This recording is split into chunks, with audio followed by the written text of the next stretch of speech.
fuck that up. 1 minute. To the ball.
Holy shit, it's so windy outside right now. Okay, I'm not really going to talk in this accent for a while, but it is Friday, 4:20, ha ha ha. That was a tune. I love how I go from like British to Midwestern Alexander Peel language.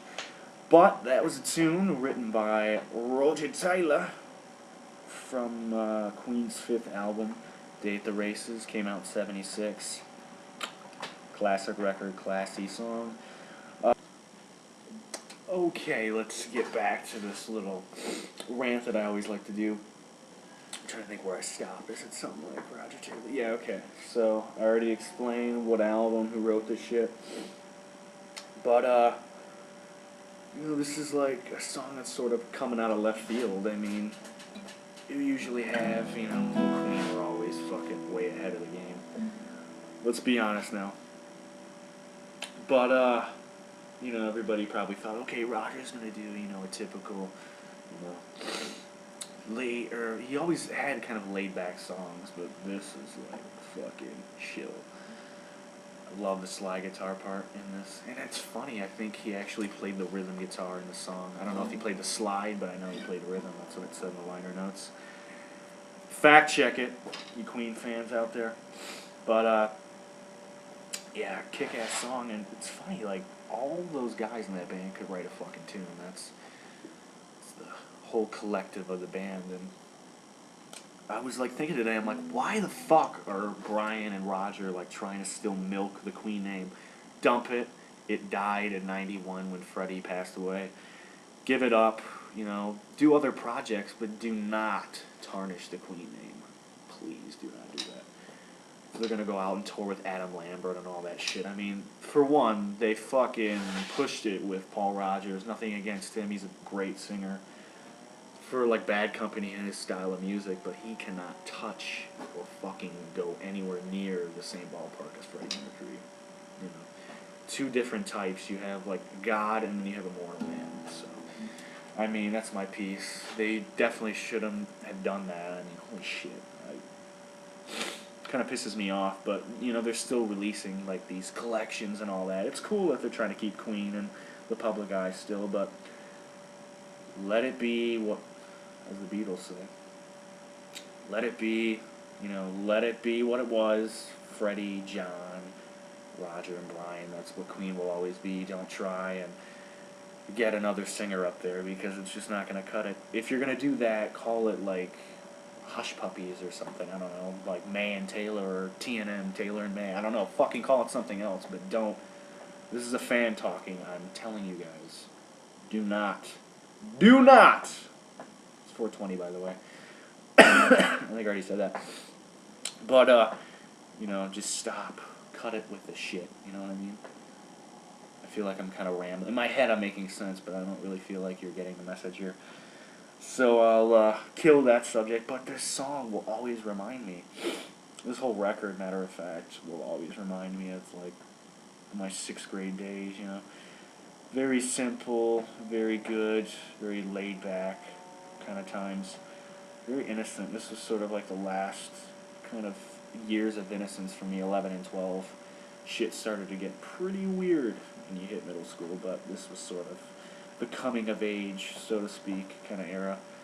Great tune, great memories, you know, a lot of fun times with some weird-ass kids. We were pretty ahead of our time as 6th graders, believe it or not. And, as I said before, one of my favorite, I don't know if I mentioned this or not, but one of my favorite Queen records, it's always, I'd say the first 8 Queen albums are, bar none, my favorite records of all time. It's hard for me to pinpoint which one is probably my, you know, all-time #1 album, but I would say this and The Night at the Opera are pretty neck and neck. I always play this one a lot. You know. Good variety. You got like good rockin' songs like Tie Your Mother Down and White Man, and then, you know, one of my favorite Queen songs, if not like within my top 5, Long Away by Brian May. It's just like rant. Long Away is the fucking quintessential, like a song that I would love to make. It's highly melodic, great harmonies, good guitar playing. I think it's on 12th Street. See, here I go again, going off. And then you got like the slower kind of Freddie songs. You know, You Take My Breath Away. Great ballad. Oh my god. Fuck, I could seriously sit here and analyze every song of that record, but Somebody to Love, obviously. The choirs that they have going on in there are out of this world. Tio Toriate. I mean, how many fucking bands put Japanese in their music and it actually comes off as, you know, non-corny? Very many. I mean, not very many. But, I'm gonna stop talking now, because I could, like, analyze each song. But Millionaire Waltz you got. I mean, you have the overly camp, good old-fashioned Lover Boy, gay nightclub anthem. That's an inside joke from a DVD that I used to watch back in the day, but good variety on this record. It's a little bit darker in the mood, I think, compared to A Night at the Opera, but it's pretty neck and neck. That was the peak, I would say. So I am gonna let you guys go. I'm gonna work on some other tunes. Work on Another Day by Paul McCartney. Got that one down pretty good, and I'm working on this other song called Please Let Me Wonder by the Beach Boys. Obviously, I cannot duplicate their intricate and perfect harmonies. And it's kind of hard to hear my own voice because I don't really have that strong of a voice. I'm still trying to strengthen it. But to hear it over that guitar playing, I try to keep it quiet. But you know, you just get into it sometimes. You just want to ham it out. But I'm working on those two, and I think I got Another Day down pretty good. You know, I just gotta remember the sequences because it switches a lot, chords. But I'm gonna get going. I'm gonna get back inside. I'm here back in my little studio, so to speak. So enjoy the rest of your day, everybody, ladies and gentlemen. And as I always say, lawsy fucking dalsy.